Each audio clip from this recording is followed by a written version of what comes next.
अस्सलाम वालेकुम जी। ਸਾਰੇ ਮੇਰੇ YouTube ਫੈਮਿਲੀ ਨੂੰ ਮੇਰੀ ਤਰਫੋਂ ਅਸਲਾਮ ਵਾਲੇਕਮ। ਉਮੀਦ ਕਰਨਾ ਸਾਰੇ ਖੈਰੀਅਤ ਨਾਲ ਹੋਣਗੇ। ਤੇ ਅੱਜ ਆਪਾਂ ਇੱਕ ਆਪਣਾ ਵਿਰਾਹ ਜਾਂਦਾ ਪਿਆ ਮਰੀਮ ਨਵਾਜ਼ ਨੂੰ ਮਿਲਣ ਆਪਣੀ ਵਜ਼ੀਰੇ ਆਲਾ ਨੂੰ। ਤੇ ਪੁੱਛੂ ਤਾਂ ਸਹੀ ਵੀ ਕਿ ਬਣਾ ਵੱਲ ਪਹੁੰਚ ਗਈਆਂ ਕਿ ਵੱਧ ਪਹੁੰਚ ਤੇ ਵਾਪਸ ਹੀ ਆ ਗਈਆਂ ਹੈਂ। ਉਹਨੂੰ ਪੁੱਛ ਦੱਸ ਤਾਂ ਕਰੂੰ ਕਿ ਕਰ ਆਇਆ ਕਿ ਨਹੀਂ ਕਰ ਆਇਆ। ਆਖਿਆ ਜੀ ਮੈਂ ਟੱਕਰਨਾ ਤੇ ਮੈਂ ਮੁਲਕ ਦੇ ਹਾਲਾਤ ਦੇ ਬਾਰੇ ਦੱਸਾਂ ਵਸਾਂ ਤੇ ਉਹ ਇੱਥੋਂ ਬੱਸ ਤੇ ਬੈਠਾ ਤੇ ਇਵੇਂ ਨਿਕਲਾ ਤੇ ਵਾਲਾ ਹੁਣ ਪਹੁੰਚ ਗਈ ਆ ਵਾਪਸ। ਮੈਨੂੰ ਪਤਾ ਲੱਗਾ ਤੇ ਮੈਂ ਕਿਹਾ ਚਲੋ ਅੱਜ ਇਹਨੂੰ ਤਾਂ ਮਿਲਣੂ ਕਿ ਘਰ ਆਇਆ ਤੇ ਆ ਹੁਣ ਪਹੁੰਚਾ ਤੇ ਮੈਂ ਆਖਿਆ ਚਲੋ ਪਤਾ ਕਰੂੰ ਕਿ ਸੂਰਤਾਲ ਬਣਾਈ ਵਦਾ ਤੇ ਕੀ ਆਂਦਾ ਕੋਈ ਗੱਲਬਾਤ ਕੀਤੀ ਸੂ ਕਿ ਕਾਇ ਨਹੀਂ ਕੀਤੀ ਸੂ ਤੇ ਆਏ खड़े पता करने। अस्सलाम वालेकुम। वालेकुम सलाम, क्या हाल है साईं? ठीक है मियां तू सुना मैनू पता लगा ही भाई चौधरी जी है। तो ले आ गए, तेरे पता लगा मैनू यो पता लगा मैं बस चढ़ा वैंदा ही पता नहीं किते की है के मेरी ताड़ रख देन, मैं कदे ही जावां मगरू के ताड़ रखी वदे ने। और मियां तेरा ख्याल करने होर अस तेरे को के करामना है।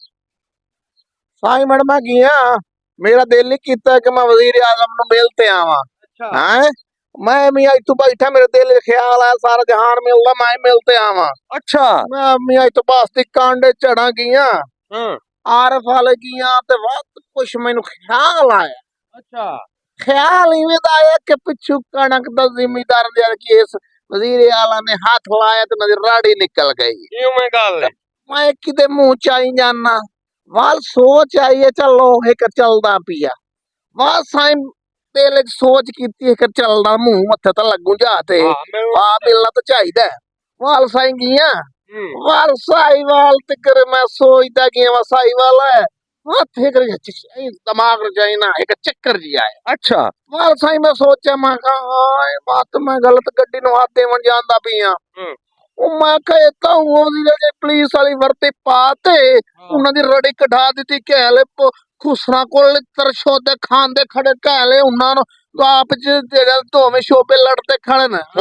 हाँ ही में गल है। मैं सोच मैं खला भाई ये तो गरीब तू तो मारा वैसे वाह साईं के मैं उठो गड्डी आखा मैं लाओ उन्हें ला छोड़े। मैं आखा मेरी तक कुली निक्की जही है ये तो मैं एनू मिलन गया पिछू मां मेरी कुली नु आग थी कड़ी लगे। हाँ ते में ते जेड़ा जेड़ा उन्हें मिलन गया जेड़ जेनू मिलनी है ते तबाहियां लाई कर तबाहियां रड़ी कड्डी खड़ी है ते मेरी ते निक्की जी कुली पिछू भाग लग जावे तो मैं किदे जासा भाई। ओ चंगा रह गया कहले छोदे खुसरा कोल खप्पर खांदे खड़े ते कहले आप च लड़ाई दे मुल्क दे पल्ले कैसा छोड़ी खड़े ना। नहीं नहीं चंगा रह गया चंगा रड़ी निकली खड़ी है मुल्क दे पल्ले तक कैसा छोड़ी नहीं खड़े ये ता हुंदा ससंग ये ता गरीब मर वैसी कोई शै नहीं बचनी इस मुल्क ते कैसा नहीं। चल वाल मिले तो तेन पता लग गया। अब मैं तो रोई गया कन्नन मत लेना मेरे को जेड़ा किराया लाया मैं वो मसे पूरा कर दे वाले दिहाड़ी ते आया खड़ा 2 रुपया से मिलन आए वेखो ना मियां ए जी वजीर आला नु मिलन गया आया ते आ मेल ते आया खड़ा ही लई खलाई सुबाद चंगा रह गया नहीं पहुंचा ते मियां तुसा ही आप दा ख्याल रखा करो ते ऐं दी हमाकत जरूरी कोई नहीं आपां नु एडा चाह कह नहीं चढ़ाया ते दुआवां च याद रखा है ते भरावां नु याद रखा है चंगी तरह ते आप दा ख्याल रखा। अल्लाह हाफिज।